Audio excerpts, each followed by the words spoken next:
Part number 15 सूरह कहफ आयत number 48 के अंदर यहाँ पर एक ये लफ्ज़ मौजूद है और यहाँ एक ज़ा लिखा हुआ है और एक मीम लिखा हुआ है।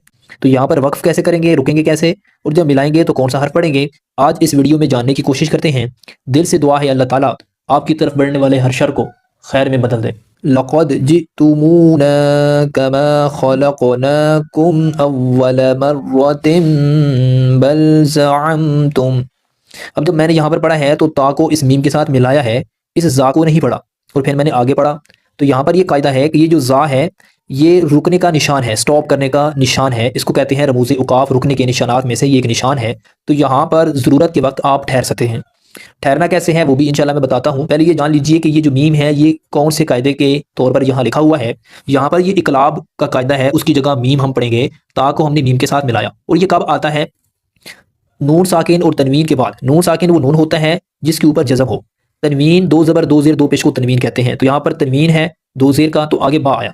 तनवीन और नून साकिन के बाद अगर बा आ जाए तो वहाँ पर हमने नून की आवाज़ को मीम के अंदर तब्दील करना है। अब नून साकिन तो ज़ाहिर है, नून साकिन की जगह हमने मीम पढ़ लेना है। अब मसला है तनवीन में।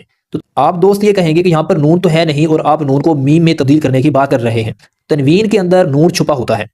जैसे कि ता दो ज़बर हम पढ़ते हैं तन, तो यहाँ पर ता को नून से मिला रहे हैं, नून की आवाज़ है। ता दो ज़ेर तिन, नून की आवाज़ है। ता दो पेश तुन, तो नून की आवाज़ है। दो ज़बर दो ज़ेर दो पेश को हम तनवीन कहते हैं। कायदा क्या है, तनवीन और नून साकिन के बाद बा आएगा तो नून की आवाज़ को मीम में तब्दील करना है। तो यहाँ पर जो ता को दो ज़ेर के मिलाने से तिन बन रहा है, तो यहाँ पर हम नून के साथ मिला रहे हैं तिन, तो यहाँ पर ता को हमने मीम के साथ मिलाना है तिम। इसको कहते हैं इकलाब, यानी कि हमने नून की जगह मीम को लगाया तिम। अगर यहाँ पर मीम ना भी लिखा होता तो फिर भी आपने मीम को अगर आपने मिलाकर पढ़ना था तो मीम पढ़ना था, क्योंकि इकलाब का कायदा यहाँ पर अप्लाई होना था। तनवीन और नून साकिन के बाद हरफ बा है, तो यहाँ पर फिर नून की जगह मीम को हमने पढ़ना है। तो हमने पढ़ा अव्वल मर्रतिन बल ज़अमतुम। तो यहाँ पर जब ता को मीम के साथ मिलाया है तो यहाँ पर हमने गुन्ना भी करना है, यानी थोड़ा सा खींचना है, नाक में आवाज़ रोकने को गुन्ना कहते हैं। तो यहाँ पर हम गुन्ना करेंगे।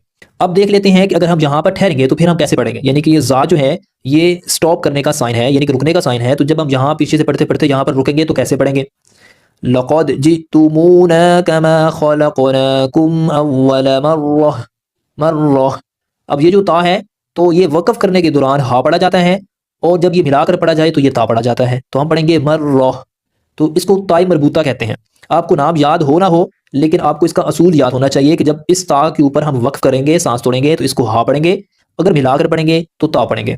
हम यहाँ पर रुक गए तो फिर हमने ये मीम नहीं पढ़ना, फिर हमने पढ़ना है बल ज़अमतुम, फिर हमने यहाँ से आगे शुरू करना है।